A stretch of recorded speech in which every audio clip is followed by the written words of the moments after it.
Alright, y'all. Hello, it's Friday, the best day of the week. Y'all already know it. The weekend is here, and we always have fun. So we're going to be taking a look at something actually kind of funny. These are Americans slightly crashing out about their experience abroad in different countries. And you'll have to see if these complaints are valid or if they're a little bit out there, putting it nicely. Yeah. To romanticize Europe, but after going there 3 times, I feel like I've really gotten to see what it truly is. So I've been able to make a list of the things that I don't really like. First, no condiments. I feel like in America, we're very saucy people and we have sauces or dips that go with everything. It comes with the meal. They don't have that there. So like, for example, I ordered calamari. They didn't serve it with like cocktail sauce or tartar sauce or like even a lemon wedge. There was nothing. It was dry. The food there is so dry. You have to pay extra for sauce. And then we have no shower. Okay, so that one is so tough, right? It could have been her experience, but is that really no condiments, like no sauces ever? I find that hard to believe, right? Also, I mean, if you have to pay extra for it, I'm sure it's pretty cheap. I would hope anyway.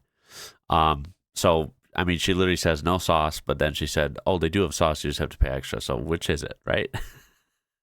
Like if you really need the sauce, you're going to pay for the sauce, right? Curtains. There was not a curtain in It is sight. what it It was is. all like glass walls, but half of the tubs, the glass wall shower thing only covered half of the tub. So you just felt like you were just going to get water everywhere. It wasn't very comfortable. No washcloths. I couldn't exfoliate in the shower. I just had to use my bare hands, which is like fine, but not really because I wore a lot of sunscreen when I went and I just really wanted to scrub my skin off at the end of the day. And they didn't give you washcloths, only like a hand towel and a body towel. That was it. Not like a little washcloth. Next, we have no free water or free refills at restaurants. I spent so much money on water at restaurants. Oh, that one again. It really made me miss the unlimited giant glasses of cold water in America. There's also no. I think they do have free water. You just got to ask for free tap water, right? Interesting. Everyone misses that one still. Yikes. Okay. Free public bathrooms. You have to go to the bathroom somewhere where you bought something. So a lot of these, look, maybe these are concerns she had, and that's valid, but a lot of these seem a little bit of generalizations, right? No free public bathrooms. I have a hard time believing there's no free bathrooms. I know that paid bathrooms are a thing in Europe, and I know that sounds a little bit jarring to an American.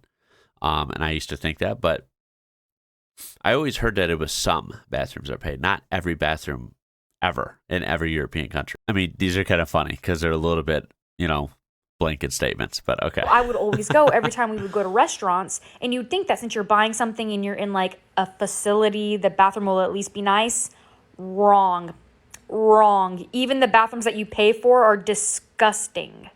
That was the case in Spain, France, and Italy. Germany is a little bit better about the bathroom stuff, but man, oh man, those bathrooms are crusty. Ooh. I'm going to skip the free hotel breakfast. I'm going to let y'all handle that. I have never heard that yet. It's kind of interesting to hear a different perspective. We have not heard that yet. I've heard everyone praise the bathrooms. They're more thought out. They're more private. They're more taken care of. People have complained about paying for the bathroom, but a lot of people mention how cool they are and how nice they are. And this is in different European countries. How interesting. She thought they were absolutely terrible. Okay. Go to this missing toilet seat because it goes with this bathroom situation. The toilets didn't have seats on them, so I either had to squat or sit on a bare rim of a toilet. It was not fun. And then the no free hotel breakfast sucks Is this too. real? You have to pay extra for that. No good old continental. There were also no vending machines in the hotels. So if you want a sneaky. Okay, so she sounds like she's mad that she went to multiple countries in Europe and it wasn't the exact carbon copy experience of her day-to-day life and in wherever she's at in the U.S. Snack late at night. Got it. Good luck because there's no vending machines in the hotels. Also in the hotels, long flat pillows. They weren't like fluffy. They were just like they covered like the whole bed. It was so long and like just flat. I didn't get my own pillow. It was just weird. Sorry, is that rude? Not weird. Different. It was different. Also, large beds for like couples are just twins pushed together. So if you want to cuddle, one of you guys is going to be laying in the crack. You're going to be in the crack of the bed. Okay, I'm going to finish this in part 2. I used to romanticize Europe, but after going... I think we got it. I wonder what's in part 2, and I almost kind of don't at the same time. Well, what a way to start out the video. I feel like this should stew up some comments. Please leave them down below. Wow. I wonder if she had a good time. Expectation versus reality. This is in Greece.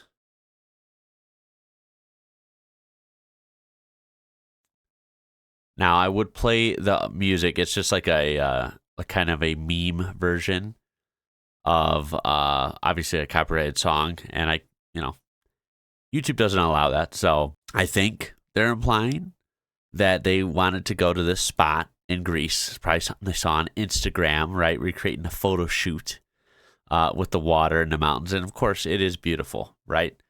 But I feel like these people are a little bit mad that other people exist. They did the classic trope of going to a place they saw on social media, and this is a place that's very famous. It gets a lot of likes. It's probably famous before social media existed, and then they're surprised when they're not the only ones there. Yeah, not much we could do to help these people, unfortunately. Other people exist in the world, quite a few billion of them. Sometimes there's crowds. What can you say? This is what you don't do in Sweden. So Ooh, I was in let's hear Stockholm. it. I had before a show, so I decided to go for lunch with my 2 Swedish friends to find out more about the culture, right?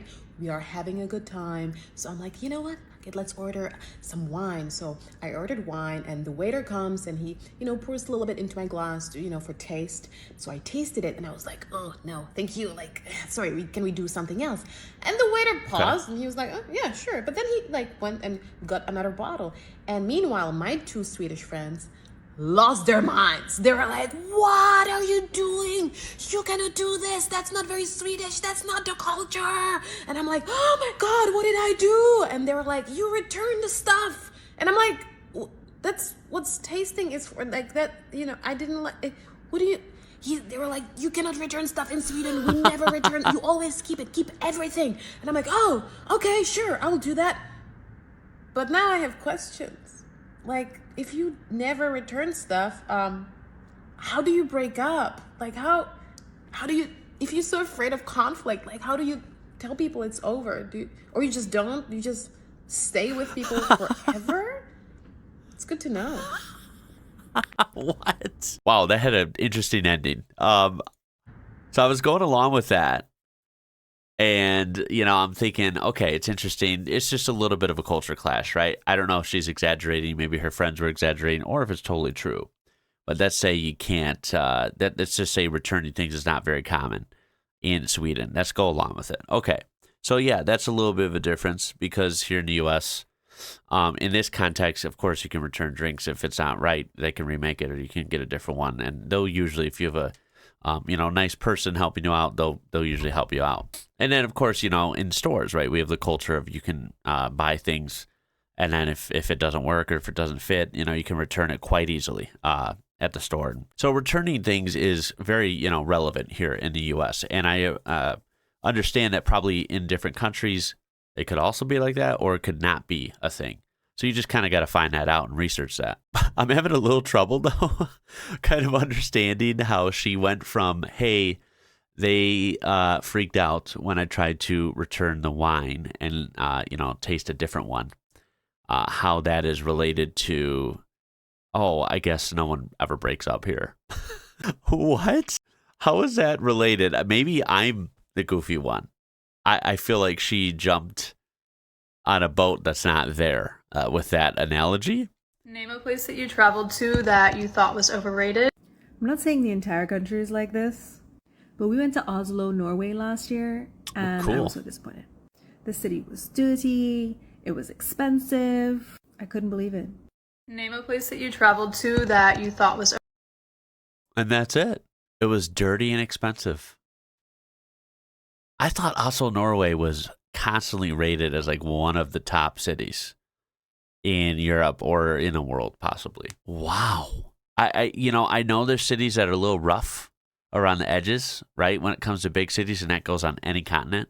So, I would think of maybe more like London, Paris, Berlin or something, right? Like cities that are big and just popular. And there's going to be rough areas, right? I'll be honest, I wouldn't think of Oslo for that group. Maybe I'm wrong. Or she's the only person I've ever heard say that, and she's crazy. Dirty, please don't mix Oslo with Athens. Did you go to the same Oslo I lived in? Because yes, expensive, but dirty. Yeah.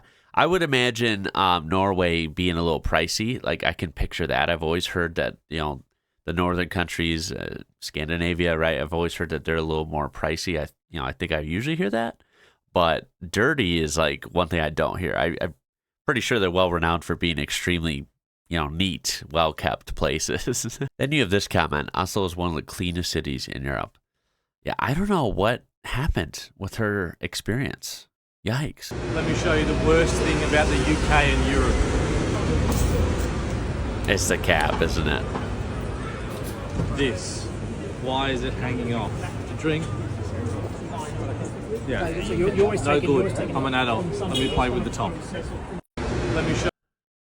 Dude, I swear, this one is so funny because it's just like, it's so relatable for me because I remember, the first time I discovered this was a thing was on video, right? When I did the Fanta video in late 2024 and it went viral and it was just a big thing, right? And people were laughing because I didn't know that the cap doesn't come off. So what I actually did was I took it off like I normally would. And I just ripped it off because I'm used to like taking the cap off in the US. And people saw like the little tail on there that's supposed to be attached and were like, wow, he ripped that off. Didn't even know it, like it was funny. But anyway, obviously we've bought plenty of European drinks in the time since then, and I'm very used to it. I've grown to actually like these caps. I think they're kind of cool and you don't have to worry about it. And they're not in your way, right? They could be in your way your first time, which is kind of fun to watch. But I think everyone that would initially hate these and talk some smack about it, the more they use these, I feel like they would actually start to not mind them. They're pretty convenient, actually. You never have to worry about the cap flying away. It's not a bad deal. It's not a bad deal at all. The thing I hate about Europe is that you have to plan in advance. I am so spontaneous, and Europe is not letting me be spontaneous. Last week, train tickets from London to Paris were 50 euros. Today, they are 200 pounds. Like, 5-day difference. Like, how? What? The only good thing is those cheap airlines, which you don't want to fly on. That's the only good thing about traveling last minute in Europe. If not, it is so crazy expensive if you do not plan 3 months in advance here. You can't just walk up to a restaurant. You need a reservation. What? And it's just so frustrating. I doubt that. You're just vibing, walking down the street, and you just want to like, oh, I want to sit here. No, they're booked out for the next 2 weeks. I cannot plan my life 3 months in advance. I can barely plan for next weekend. I don't even have a passport at the moment, so I can't even like tell you when I'm gonna leave. Like it could be tomorrow, it could be in 2 weeks. How do you know? All I'm trying to say is Europe is not a very fun place to be if you were very, very spontaneous, unless you have a lot of cash to blow. If I were in Southeast Asia, South America, Central America, even some places in the US, I could literally like not have to plan anything like that far out and it wouldn't be that much of a price difference. But here you really have to plan. And it is driving my spontaneous personality crazy. This is interesting. I really haven't heard anyone say that before. Of course you should have a little plan, right? Like a little bit of planning, but I feel like I don't think you need to go as exaggerated with the planning as she's making it out to be here.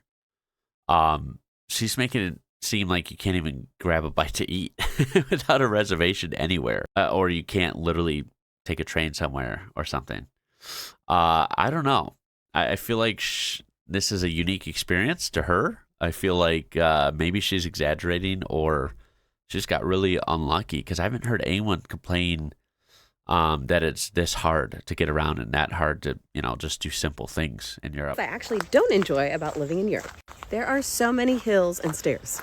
Like, you've really got to be fit to be here. breakfast. That's how you stay fit. In Europe, a lot of people really just enjoy small pastries in the morning, but I truly miss a full American breakfast. Scrambled eggs, hash browns, French toast. Like, I don't want just a croissant. The smoking. You know, I got to give it to the U.S. there. American breakfast is awesome. And it can, you know, it can vary a little bit, but it's generally revolves around what she was saying there. Now, I will say that starting your breakfast out with a heavy meal, though, is one thing I've learned, you know, into adulthood year after year is like that gets old after a while because you don't want to start your day out sluggish. You end up learning like you eat a big meal first thing and it ends up kind of ruining the pace of your day, right? You just get sluggish. You don't want to be in a food coma. You might be tired even though you just slept all night. So I think it's a little bit overrated. I think the lighter breakfast is the win here overall. But you could do that anywhere. It's not like that's exclusive to European countries. But yeah, the American breakfast definitely tastes good. I'll give them that. And meanwhile, some of the breakfasts I've seen, at least on some of these in European countries, also look pretty damn good. So Everybody I think I'd here be all right. smokes in Europe, and it can be a lot. And there are cigarette butts everywhere. Make sure at the plus to follow for more. Yeah, that one, I understand why that's a big deal to some people. You know, I don't smoke either, but I think I could just learn to live with it, right? Like, you can avoid it for the most part, right? If other people are smoking, you know, as long as you're not next to them for like an hour straight, I don't think it's a huge deal, right? No harm, no foul. Here are my least favorite things about Europe from someone who was just there for 20 days. Number one least favorite thing is there's no coffee. And you might think I'm crazy, but they only have espresso. You can get an Americano, which is their version of our coffee, which is espresso with water, or you can get lattes or anything else you want, or a flat white, something like that. But there is zero coffee. You can't get a regular drip coffee anywhere. My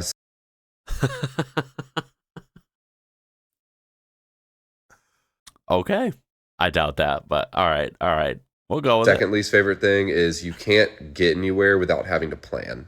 You either have to walk or you have to take a subway, you have to take an Uber, something like that. You can't just get in your car and go where you want to go.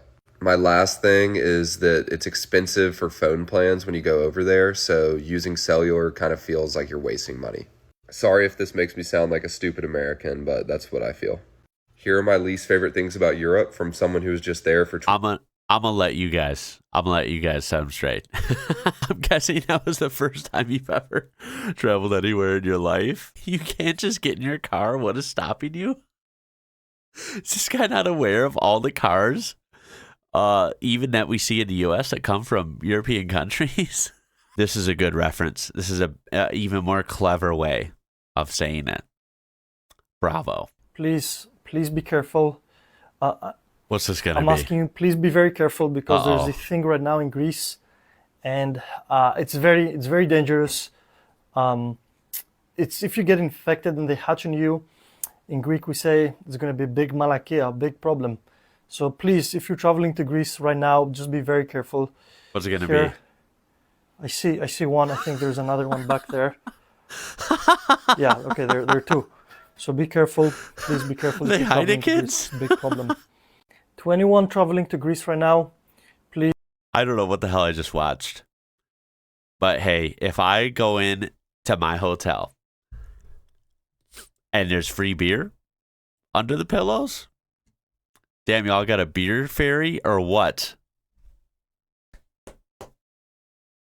I'm happy. The context, I went to Europe for 3 weeks and I went to Netherlands, Germany, Vienna, and Budapest. Number one is nothing is free, even the water and the bathroom. It was actually my first time in Europe, and apparently I take Canada for granted because I thought the water is free talks about when the you water eat at the restaurant, and the bathroom is usually free when you visit the mall. But that is not the case in Europe. No restaurant provide free water. Like, you always have to order something to drink. I'm the person who doesn't drink any beverages when I eat. Even if I just want to drink water in the restaurant, I need to pay for it.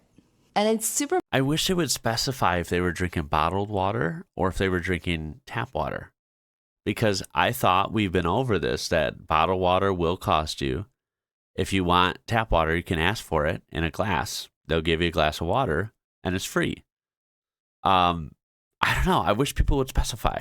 pricey. I remember my partner and I paid for €7 for a bottle of water in the restaurants. That's like 10 Canadian dollars. And using the bathroom in the train station or in the mall costs you money, which I think is pretty fair because the cleaning ladies aren't getting paid enough and they're doing the hard work. But I'm so used to be cashless in Canada. I barely carry cash with me. So it's really painful when I try to use the bathroom in the mall because I don't really have any coins. Number two, when I was in Germany, I was surprised how many people smoke there. In Canada, there are a lot of restrictions of smoking. You have to smoke in the designated areas. Smoke was never allowed in any restaurants or indoors, but apparently it's not the case in Germany. I often smell the smoke of the cigarettes when I walk on the street. And when I was in Berlin, I was at the bar and I believe people can smoke in the bar as well. And it was a little bit unpleasant, to be honest. Number three is the food could be a little bit heavy and salty. No offense, I feel like the food are great, okay? But when I was in Germany for a week, it's basically just sausages and schnitzel. I got so many canker sore when I was in Europe because I would not expect to hear someone from Canada or the U.S. She's from Canada, but again, like very similar cultures, right? We're neighbors, and we grew up with a lot of the same similar like products and stuff on TV and blah blah blah, right? So I would just not expect to hear going to Europe and the food is heavy. Everything I've ever tried when it comes to European food has been lighter usually. That's like a running theme. And I quite enjoy it, but okay, interesting. Because all the food are a little bit heavy. I remember when I was in Netherlands, one of their signature dish was stampot, and it's basically just mashed potato with a sausage. I think the most salty place is Hungary. We tried a tasting goulash in Hungary, and it's super delicious, but good. It was also so salty. My lips was wrinkled, but the food was good. I talk about. Look, everyone's different. Maybe it was salty to her. Maybe her body's sensitive to salt, like giving her sores and stuff. Damn. Obviously, a lot of these are always going to be people's perceptions and their experience and their opinion. At least she laid out a little bit of where she was at. I also think that you just, if you have limited time and limited exposure to things, then it's just that you just have limited exposure, right? I feel like there's more to eat in Germany and in Amsterdam or wherever she was at than what she let on, right? To act like all there was schnitzel is like, I think there's more to eat than that. Just saying. I understand, like, some dishes and variation of those dishes are popular. I get that in different countries, but we all know, like, in Europe, you have all these countries surrounded by other famous countries, and food can travel across borders relatively easily. Like, come on. 2025 Europe is not the same Europe anymore that it was 10 years ago. Okay. A lot of shit's happening in Europe at the moment, and places are not as safe as they used to be. So these are two things you should absolutely avoid. Number one, when you're sitting at a restaurant, Europe's big. Do not, under any circumstance, put your phone or wallet on the table, especially outside restaurant.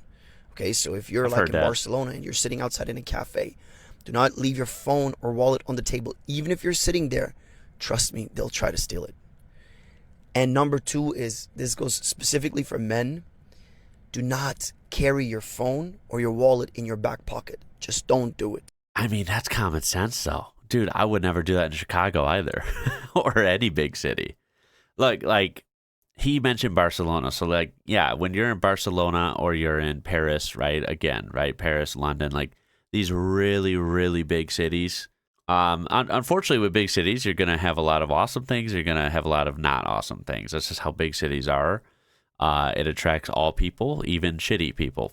So, you just got to exercise caution and common sense. I wish there was no crime in the world. I don't understand why criminals do dumb shit, but they do. And there's more of a chance of that in big cities. So you just got to be vigilant. I wouldn't be putting my phone like on a corner of the table and la-di-da, woohoo, look at everything. And like, oh, it's gone. Like, you're just kind of asking for trouble. I wish no one would touch my stuff, but unfortunately, right now, we're not in a world like that anywhere, right? At least when it comes to a big city. But yeah. Just don't do it. It's inviting people. And for the ladies, I wouldn't do that in American cities either, is what my point handbags is. Are actually closed. The big ones that are open all the time, again, same thing. Yeah, they're very inviting for these people that like to pickpocket. I will say I have heard more about pickpockets I don't know what he's talking about in 2025. I feel like I've heard that for years and years, even before this channel.